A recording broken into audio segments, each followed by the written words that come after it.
think you can call anybody in an 80s movie a perv. Why can't you be an 80s perv? I think just like every 80s movie, what like the overwhelming theme or subplot is like someone's just trying to get laid. It's just always trying to get their... It really that was one 80s movie. There's something about it. There's always dudes trying to do that. But why is that always the comic relief too? It's not all. Well, I shouldn't say that. I guess maybe it is. Like in the movies we've been watching, I feel like this is comic relief, needs to get laid, and all the jokes are around that. I feel like a lot of the protagonists are also trying to do that. I think that was just like what 80s humor was like a bunch of dudes trying to have sex. Speaking of which, welcome to Bad Movies and Beer. After last week, our most heavily edited episode ever, when we talked about body of evidence, we had to cut a lot out of that one. That was tough. We tried to be as candid as possible, and you can't be that candid. It's a strange time to be alive and talking about BDSM sex in a movie, I guess. Oh, man.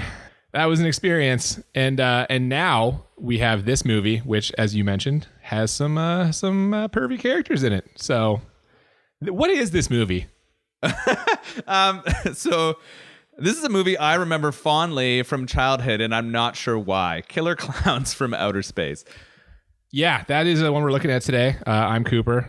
I'm Nolan. And we're going to talk about Killer Klowns, and we'll rate it in our usual 2 scale way. 1 to 10 for how bad it is, 1 to 10 for how enjoyable it is. But I don't know what this is. I'm like, is it a horror movie? Is it a comedy?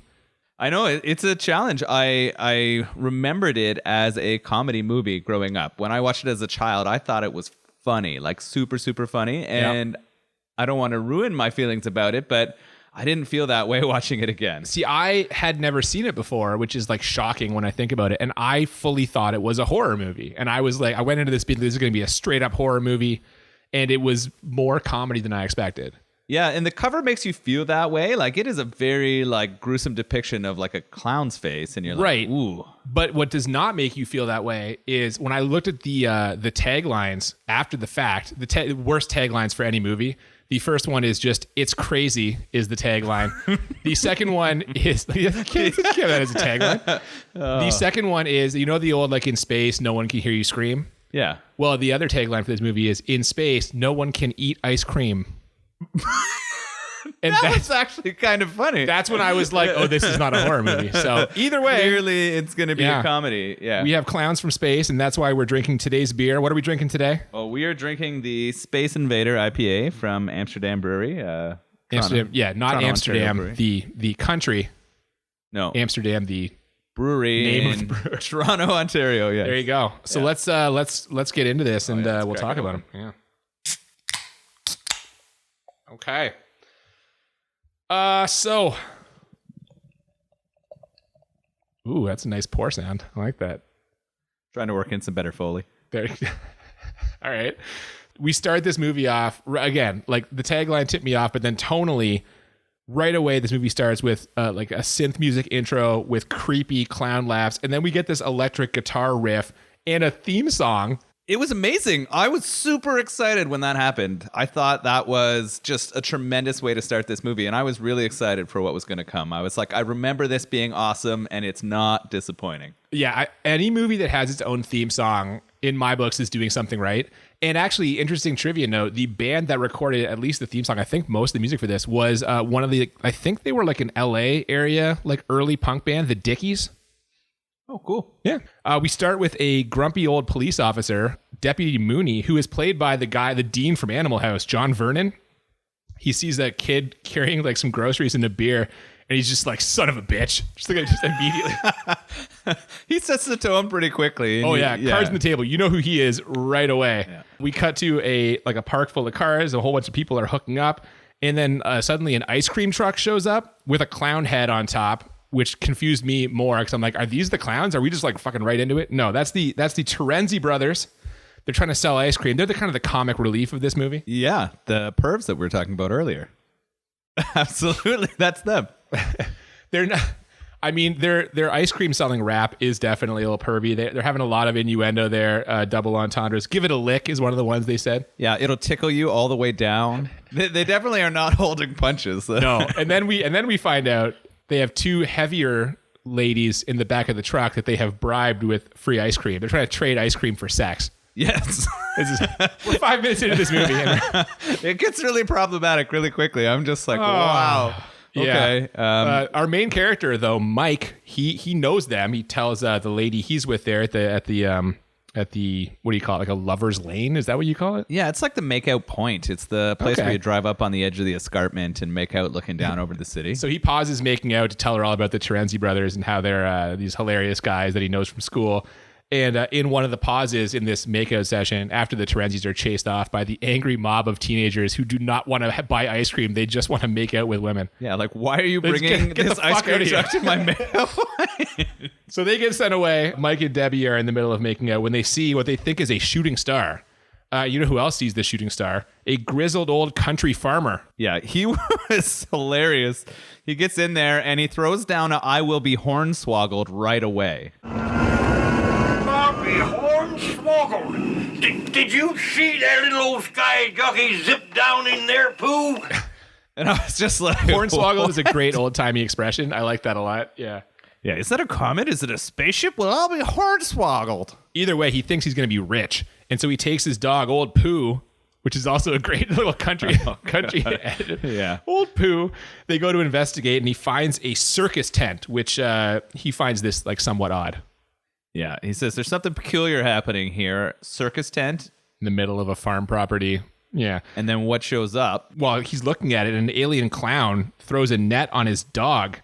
The farmer tries to attack the tent, and when he hits it, he hurts his hand and also electrocutes himself. And then we see another clown with some kind of laser gun. He just shoots him. This is terrible acting by this farmer. Oh. I'm like, is this like the screenwriter's father? Like, who is this guy? How did he get in here?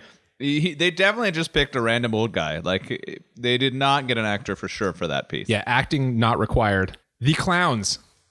They're these like rubber monstrosities. I don't really know how to describe them. You kind of have to see it, I think. Yeah, but they're kind of impressive. Like, I felt like the clowns were well done in terms of being like these weird, scary... Oh, they're scary as fuck. Large alien clowns. I was like, these are really impressive clowns. And I was like, okay, I could see why this is scary. There's a lot of clown sort of themes that make scary movies. Like, clowns are pretty scary in general. Yeah, it's a very common phobia. And I would say that if you are scared of clowns, despite the comedic overtones of this, it will scare you because they are creepy.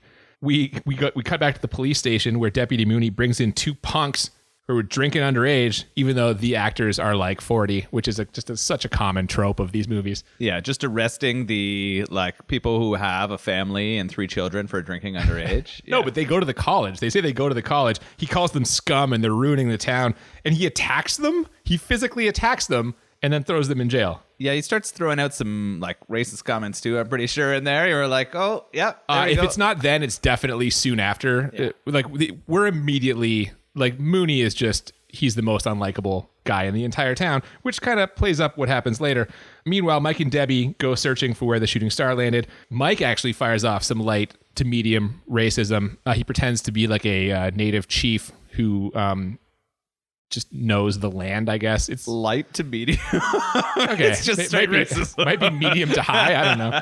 Yeah, he just starts becoming racist, yes. Well, they find the tent. Debbie wants to leave, which Debbie is such a good voice of reason in this movie. And as always, with any female voice of reason, she is immediately ignored. Mike's like, no, we're going to go look at that.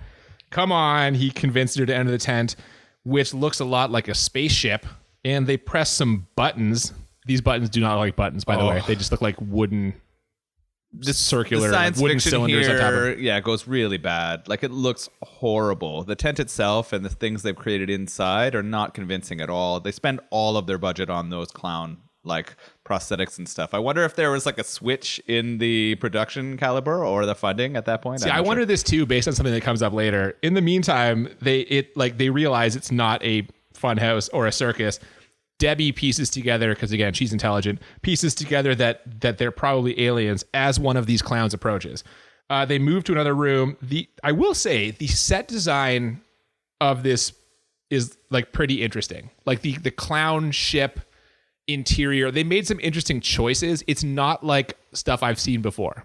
That's fair. I think, and I don't know if I'm getting ahead of myself here, some of the like interesting ways that they collected people and created like cocoons remind me of alien things. They almost took inspiration from alien movies. Yeah, so only the cocoons, this is actually, they find this. Mike is like eerily calm throughout this whole process, and he finds a big thing of it's cotton candy. Yeah. And his theory is this must be where they like make it before they ship it. We're at a cotton candy factory. That's where we are. And Debbie's like, you fucking moron. But Mike like pulls on some of the cotton candy, which looks tremendously fake. And inside is a face, a bloody face, a dead body is entombed in this cotton candy. I agree. That was kind of clever. I like that. It's weird. I feel like those choices were really smart. Like the alien aspects of it, I thought they did really well.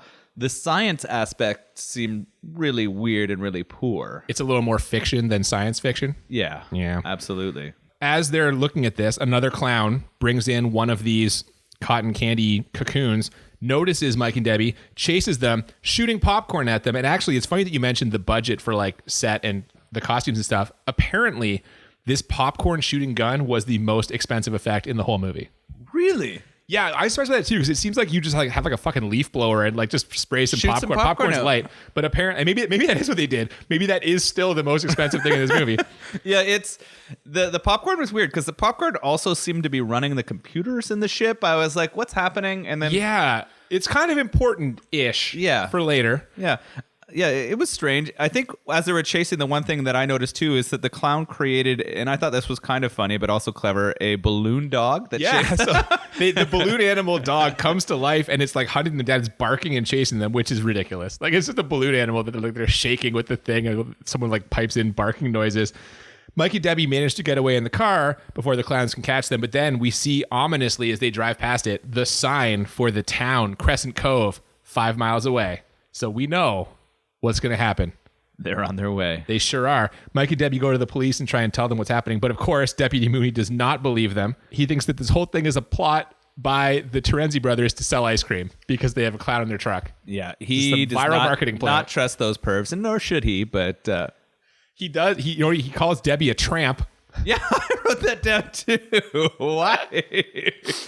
This guy's the worst. But he does. Here's one redeeming thing for him, at least for me. He works in the title of the movie. Killer clowns from outer space. Holy shit.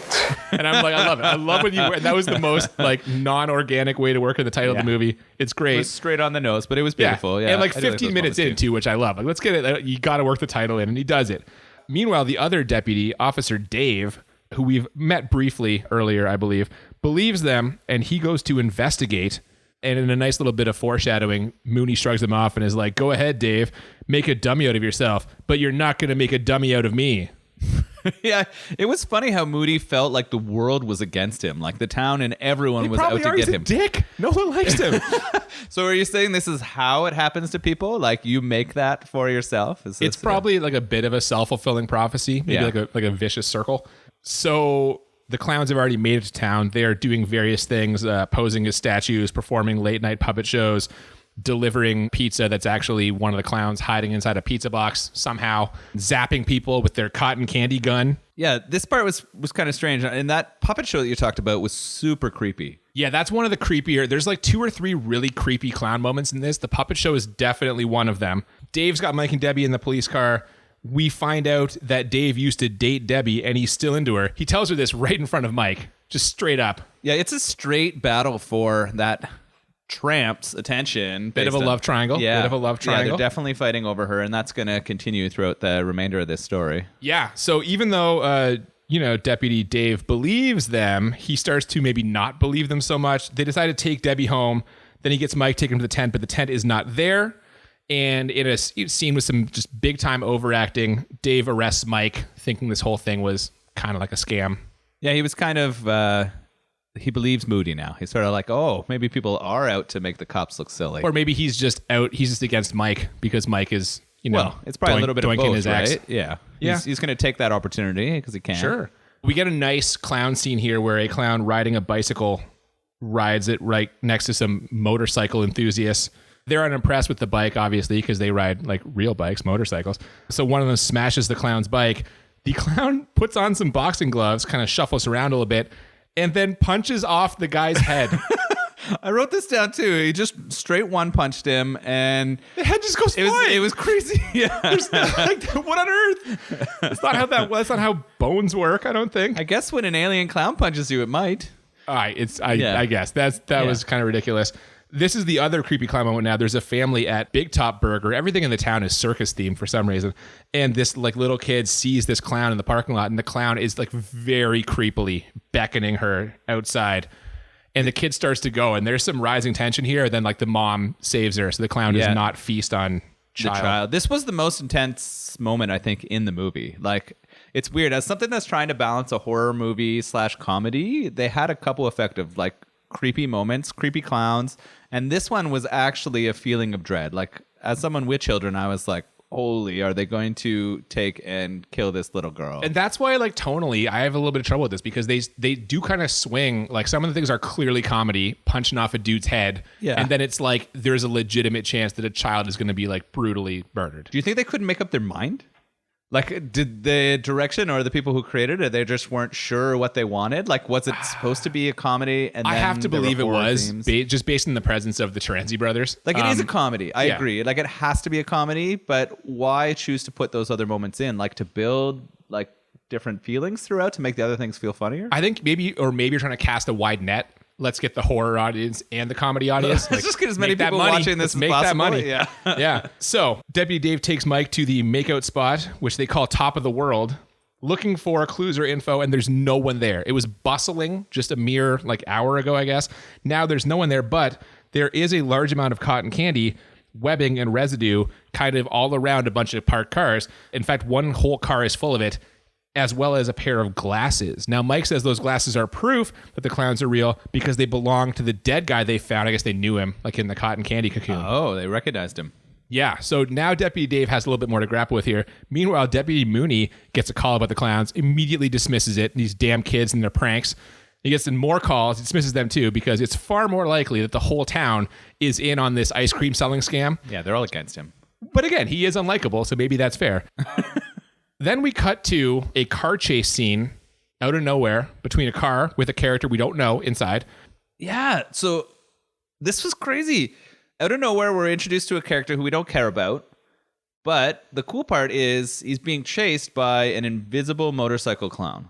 But is that cool? I was like, is this an unfinished special effect? Did they green screen this? And they're gonna put something there, and they just ran out of budget. Like, what? Why is it like?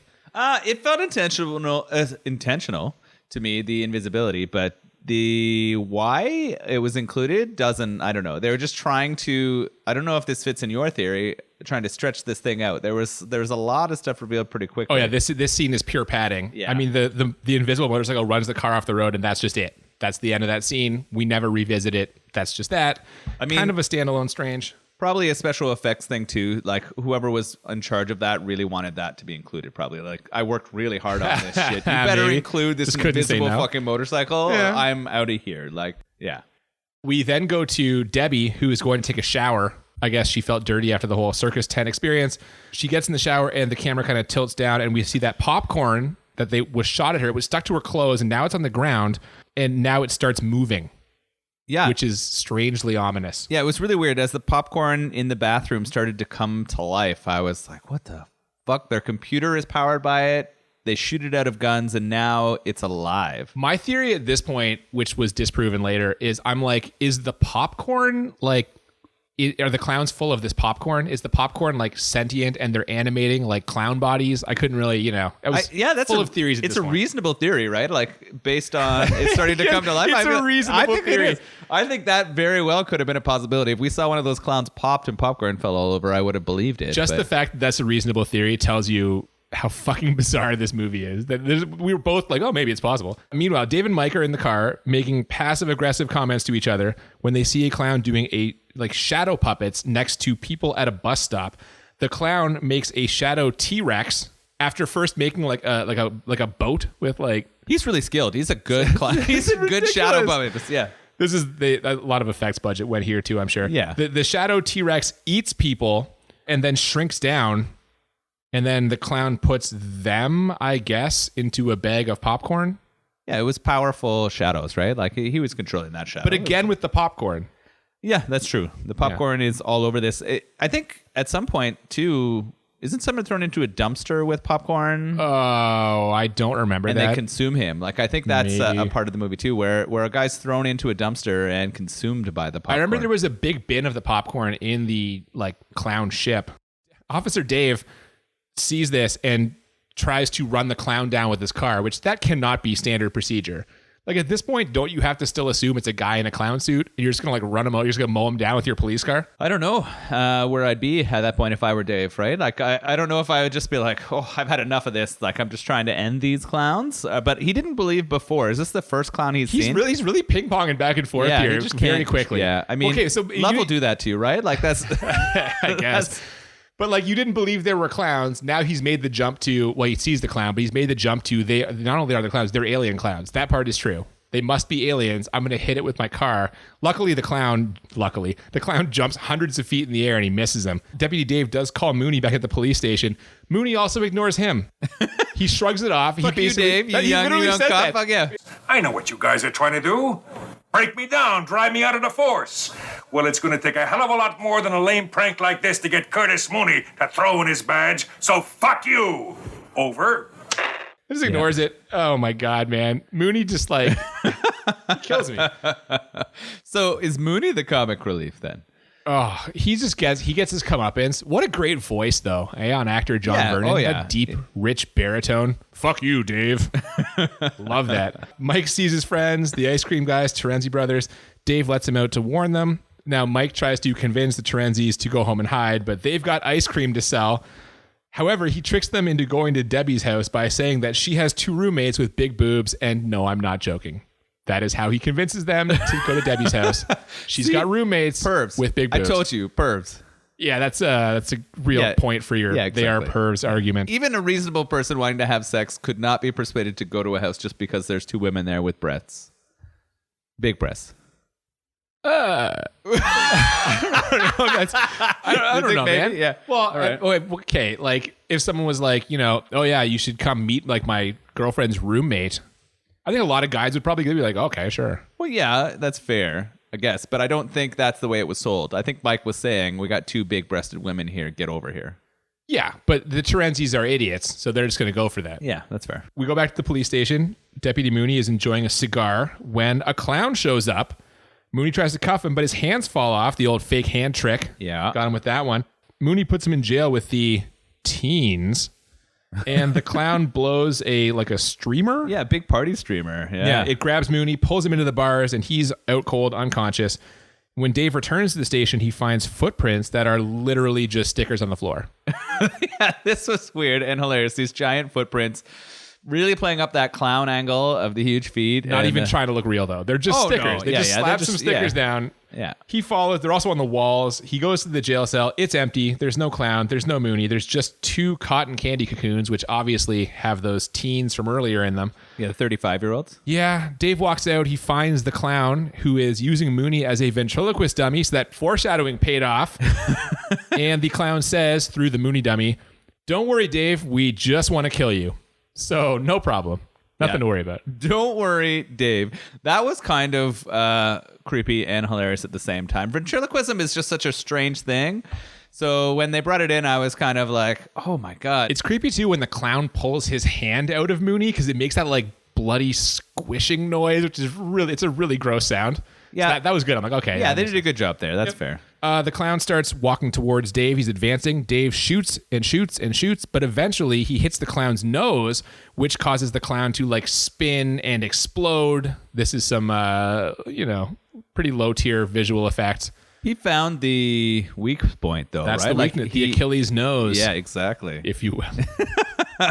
I was thinking the cryptonose, but it's okay. Oh my God. Wow. All right. We go back to the ice cream truck with Mike. They're on the way to Debbie's. The Terenzi brothers don't believe there are clowns until they run into literally a whole parade of them and they bail out. Back at Debbie's place, she's done showering. We get some super cheesy, ominous synth music. The synth in this movie is so 80s rific. So at first I loved the music. Like I loved the opening. I thought it was fantastic. And then all of a sudden, I just wrote down the music sucks. We just had a homeless person's crazy train. And I don't know. I have nothing against people who don't have a home. I don't know why I wrote that down. I think that's a Bill Simmons. We should probably give Bill Simmons credit. Thank you, Bill Simmons. In case he's listening. But I don't really want to give Bill.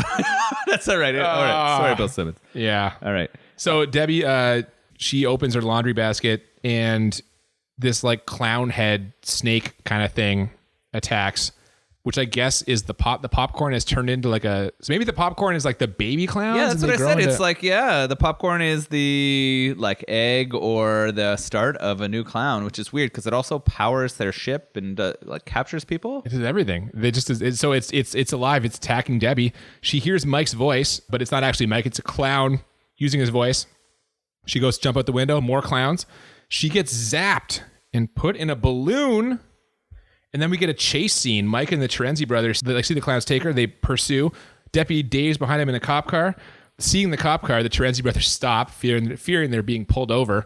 And Deputy Dave rear-ends them. So nice work, fellas. It ends the support that, Mike's going to have to get back. They just take themselves out, which is incredible. Yeah. The clowns go to their tent, which is now much more appropriately located on a boardwalk.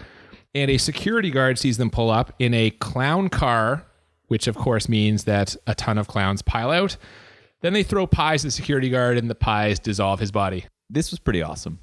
It's a new wrinkle kind of late in the game. Yeah, it was pretty good. I mean, the clown car, working it in was good. I think it had to happen. And then that you're right. That's kind of a layup. You got to have a clown car. You got to. If you didn't, we would have said, "Where the fuck was the clown car?" Right? It would have made this movie better. It would push it over the top as a clown car. Yeah, absolutely. And then the melting pies were pretty good too. That was good. So Mike, Dave, and the Terenzis pull up shortly thereafter. They see the remains of the guard. They enter the funhouse, and there is so much smoke in this funhouse. I wrote down here, what is the budget for smoke machines in this movie? They are just walking through a thick fog everywhere they go. It was just a really good hot box, maybe? I guess. Yeah. So the Terenzis, what do you mean, like the screenwriter's room? Yeah. Yeah, the Terenzi brothers fall into a trap. It's a giant ball pit, and this is where they get two female, we haven't seen any female clowns in this movie yet, two female clowns who see them, and then the female clowns magically grow giant boobs. Yeah, this is what I was alluding to earlier. It was so ridiculous. Absurd. Of course, the two pervs need the clowns to grow boobs so that they'll stick around. Yeah, I do love this, though, is after they go to the giant boobs, the brothers ask the clowns, like, are you Debbie's roommates? Yeah, way to play back to that other line. There's some synergy here for sure. Yeah. Dave and Mike, meanwhile, find a cotton candy trophy room, kind of shades of Predator 2. They walk in, it's all these cotton candy cocoons there. Yep. A clown comes, they hide behind the cotton candy, even though their legs are just clearly visible. It's a terrible hiding job. And they watch the clown drink blood from one of the cocoons through a crazy straw. Yeah, just bring out that sweet twirly straw, plunge it into the cocoon, and sip it. So you know how the clowns are sustaining themselves, right? Popcorn needs to drink blood. It's vampire clowns. Why do they have to go in the cotton candy, though? Why can't they just drink the blood from a person like right from there? The body? They don't need that much sustenance right away, right? Like they got to wrap it up and save it for later. It's this like is a their cotton candy ice box? Yeah, this is the way that they keep them good. Oh, man, fair enough. They find Debbie. They free her from the balloon. They try to escape, but clowns attack with this like weird carnival action music. The soundtrack is incredible in this movie. It really is. Things get pretty hectic here. They do. Dave starts blowing up clowns. They're sliding down a pole. They run through like a shifting floor like you'd have in like a fun house. There's a balloon hallway. They end up in this giant room and all the clowns come out. There are so many clowns. They have to climb up on this like box tower to escape. The clowns are closing in when suddenly the ice cream truck bursts through the wall. It's the Terenzi brothers covered in lipstick because the female clowns... They got what they came for. So what do you think happened with those female clowns who wanted to turn them into... The Terenzi brothers had alien sex with the female clowns. So this is another time where we're debating whether any sex was had or not. Oh, come on. Which, you know what? Now I'm willing to concede. They are pervs because the fact that they... Now you're willing to concede. This is finally... It swayed me because they're not even human. They're giant female alien clowns, but because they grew big boobs, the Terenzis are like, we're having sex with them. Let's do this. Yeah. Do you think they had vaginas? They had something. I don't want to speculate. You don't want to speculate. Okay. It's the Terenzies. They use the microphone and the clown head on their truck to command the other clowns to back off. And for a second, it looks like it's kind of working, but they're actually backing off because the final boss is descending from the ceiling. Apparently, this character is named Jojo the Clownzilla, is how it was referred to, like on set. It starts pounding on the truck, picks it up, throws it. The truck explodes. So R.I.P. Terenzi brothers. Dave sacrifices himself so Mike and Debbie can go out the hole the truck left, which they do as the tent starts to power up. Cops pull up outside. They see Mike and Debbie and the tent taking off. Deputy Dave is in the clutches of the Clownzilla. He takes his badge off, stabs it in the nose. What happens when it gets hit in the nose? He explodes. The cryptonose, of course. Along with the ship. Now, I don't think... So now, R.I.P. Deputy Dave as well. Well, yes, okay. We think. And you're describing this as Godzilla clown. This clown is fucking huge. It's massive. Yeah, like this is a giant clown that comes out and just starts like shitting all over them. And then Deputy Dave explodes it with his fucking badge. He's a hero. Yeah, absolutely. He's a hero. Sacrificed himself. Yeah. So that his ex could find love, even if it's with someone else. Yeah, good for him. So they're all there. They see the giant explosion. Suddenly, a clown car lands on the ground. Just lands. You hear it dropping. Out gets Deputy Dave. But how? He's in the thing's hand when it explodes. Its body explodes and it's holding him. Deputy Dave should be just a million pieces of blood splattered across the... This isn't the most annoyed I was at a survival in this situation. Made no sense.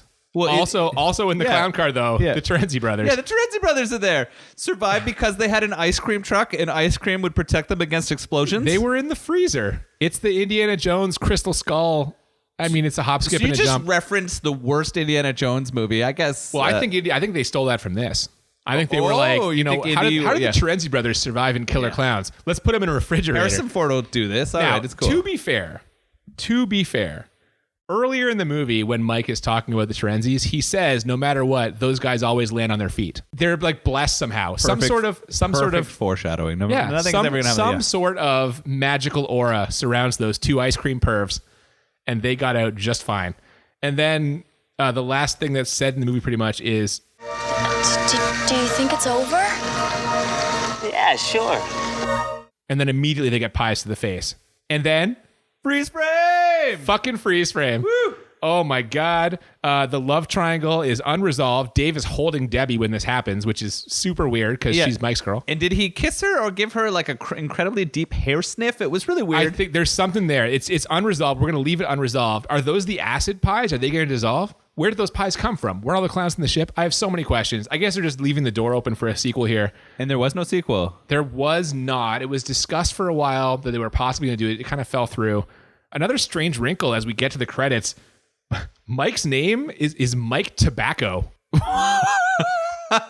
What? That's his character's name in the credits. He's Mike Tobacco. His last name is Tobacco. They didn't have like enough inspiration to choose like quality name. Dude, I have no idea. That was just like one last curveball that threw me. I was like, Mike Tobacco. What the fuck? That's so weird. What a weird fucking movie this is. Is that a racist continuation of like his... Oh, like the native thing? Yeah. Oh my God. Like an Aboriginal indigenous like a First thing? Nations. Yeah. Because they farm tobacco? I don't know. Mike Tobacco? I don't know, maybe. You think he actually is like part native? Maybe it wasn't racism. Maybe he was just playing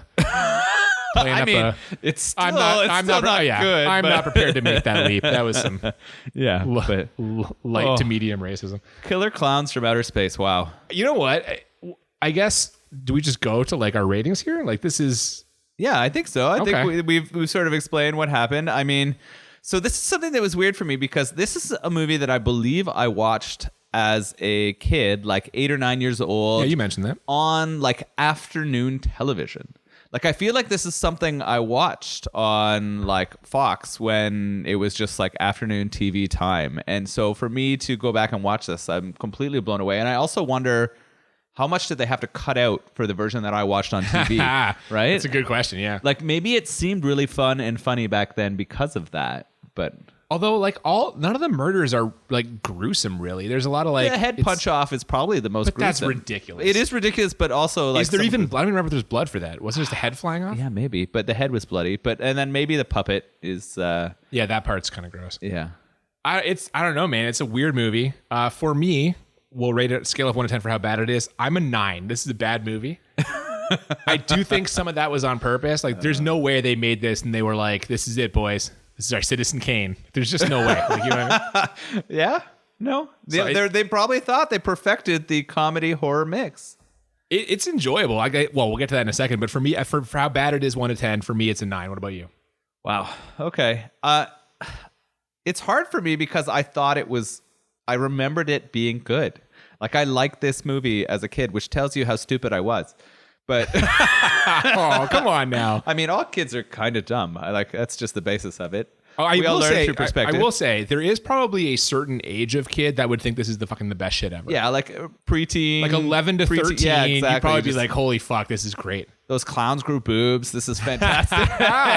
Yeah, man. So it's hard for me because I think I'm rating it worse because it did not live up to my expectations. Okay. I want to give this a 10 for bad. Oh my God. Yeah. This is amazing. It's in play. We didn't mention this at the beginning of the show, but if we get the 10 on both, that's what we call a crit 20.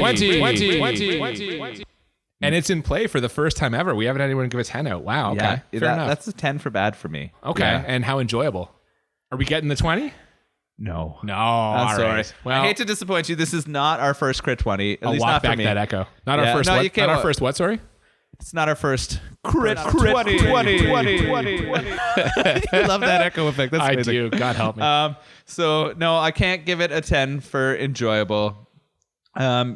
Because it didn't meet my expectations, because it felt confused for me, I think the enjoyable scale for me, I don't know, I got to give this movie maybe a 6, I think, for enjoyable. Oh my God, that's way lower than I expected. Yeah, I really did not enjoy it again. I was really Okay. disappointed. It might be where I was while watching it, but we'd had a Like long emotionally? day. I had a lot of beers. I was pretty emotional. All yeah. right. But so for me, it's going to be a 6 for enjoyable. Okay. You know what? I'm kind of deriding you for that, but I was actually going to give it a 7. I did enjoy it. I do think. Sorry, let me clarify. I was going to give it a 7, but as you know, my personal rule: any movie that ends with the freeze Gets a frame, +1, yeah. That's right. So I'm Yeah. giving it an 8. It was a 7. I'm bumping it up because of the freeze frame. Freeze frame plus fucking 1. freeze frame. Yeah. Automatic point with me. I do think it's unique at the very least. I honestly feel like anyone who likes bad or weird movies should definitely enjoy watch it, this. Should just watch it at least once. Yeah. You should see it. No, that's fair. And there were some really cool things. I really did like the clowns, like the clowns that created themselves. There They're was super creepy. some tense moments. I didn't find it super funny, and I had some problems with some of the science fiction. But All right. But it is fun. Like I do think it is worth a watch. Yeah, but you're giving it a 6. Still 6. Yeah, I never want to see this again. That's we're kind of disagreeing here a little bit. That's fair. I That's would good. watch this again. Like if I have kids someday, I would like don't tell their mother, but I would show them this movie. I'd be like, let's watch the movie, guys. Shit's unbelievable. You gotta watch this. It's really at the very least, like I said, it's unique. It's interesting. I can honestly say it is unlike pretty much any movie I've ever seen before. I think it's worth seeing. That's fair. That's a good positive. As for the beer, the Amsterdam Space Invader, Yeah. pretty good, man. Like this is an IPA, Yep. It's a regular sort of malt forward IPA. which is right up my alley. Yeah. I don't like when it's too hoppy. I enjoyed this. It's good stuff. Yeah, no, it's good. It's been around for a while, and I enjoy it. But They're in a cool spot in Toronto too. yeah, they have 2 locations. One like a really big, That's the one I was thinking of. That's right on the lake. yeah, right on the lake, Great a really location. nice brew pub. And Yeah, if you're they in do some Toronto, stuff there, yeah, hit up the Amsterdam Brewery. It's great. it's a really good place if you're gonna go see a Blue Jays game. Sure. a walk down from Yeah, man. the Skydome there. Good stuff. Awesome. So I guess that's it. Next week we are going to be watching Face Off. With your favorite actor, Nicolas Cage. You know what? This is one of the first things. I forget who said it, but when we said we're going to do this podcast, somebody was like, "How many Nicolas Cage movies are you going to do? Like just all of them?" And the answer is maybe. Maybe we'll watch all of them. We might because We're gonna start with Face Off. Well, but Nicolas Cage is either like his movies are either amazing or horrible. So like we'll do several. But I don't think I've seen an amazing Nicolas Cage movie. I don't know. Maybe there are some, but I can't think of any. I can't think of one right now. Maybe it'll be Face Off. Is he in Con Air? Yes. That's a great movie. Is Ooh, easy there. I feel like we could very easily watch Con Air for this podcast. Okay, we might have to. Well, we might have to. Next week is Face Off. That should be enjoyable. Thank you so much for listening. Make sure that you like, share, subscribe, follow us on Twitter at the BNB Podcast and Instagram. I always forget to mention the Instagram, also at the BNB Podcast. If you have a suggestion for movies, email us, the BNB Podcast at gmail.com. We would love to have ideas. And thanks for listening. Keep it clowny. Sorry, it was a reach. It's crazy.